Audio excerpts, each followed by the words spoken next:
Thank you very much, Abraham. I've got one question, and then I want to make a report back to you. Question is, a high school really close friend died almost 2 years ago. And I'm wondering, when I croak, am I going to recognize him? Or is it all differentiated energy? Well, you will recognize him. You will recognize him as the expanding being that he is, but you will recognize him through the eyes of that which you will be then. In other words, if you could, and you can't, if you could take your physical beingness there, you would not recognize him, because he is the best of all that he was, and he has left behind all resistant characteristics which made up part of his personality. Mm-hmm. What brings forth the question? Well, let's just, I think about the folks that have been in my life that are no longer. They've croaked. And I just wonder if there will be that dream we all have, I guess, that someday we'll meet again in heaven. You will, but it's better than the dream you've been dreaming. Ah. Because as you come together, there is a knowing, an intertwining, an intimacy of beingness that defies description here. Esther had a tiny little glimpse into it when Lovable Cat recently made her transition into non-physical. And Esther was not there at the time and thought about it some, and brought herself round to a moment in time. They were lying in the bed in a dark cabin on the cruise ship, and Esther brought herself from a place of discomfort about the idea of Elsie making her transition into utter appreciation for the relationship that Esther had with Elsie. And as Esther felt herself click into that place of alignment, the lights in the cabin came on. Wow.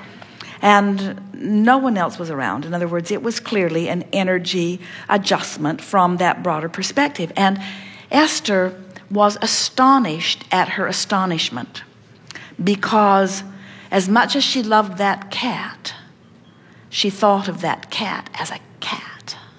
Mm-hmm. She wasn't contemplating the consciousness that is the cat, mm-hmm. the eternal consciousness that is the cat, the eternal consciousness and vibrational relationship that is the relationship that she and Jerry have with the cat.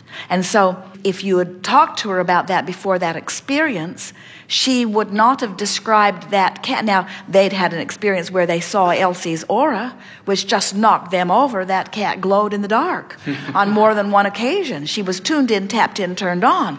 And when she would follow Jerry and Esther from place to place, and they were in a state of particularly strong appreciation, she would reflect her appreciation back to them and magnify it tenfold as she just glowed in the dark. So they knew that she was a unique little beast, you see. But Esther did not contemplate her from that state. So now when Esther makes her transition, she will recognize Elsie, but Elsie will not look like a furry little friend, you see. Because in non-physical, you don't see each other. You don't interpret one another through the visual that you are accustomed to doing in the physical. You recognize one another completely. But your recognition is different than the interpretation through the 5 physical senses that you mean when you use the word will I recognize. When you walk into a room, you observe what's going on in the room far more than with your physical senses.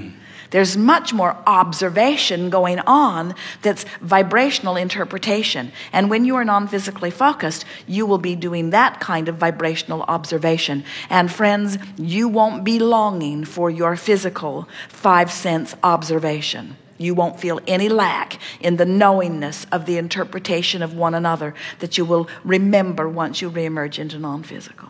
Wonderful. Thank you. Thank you very much. Yes, indeed.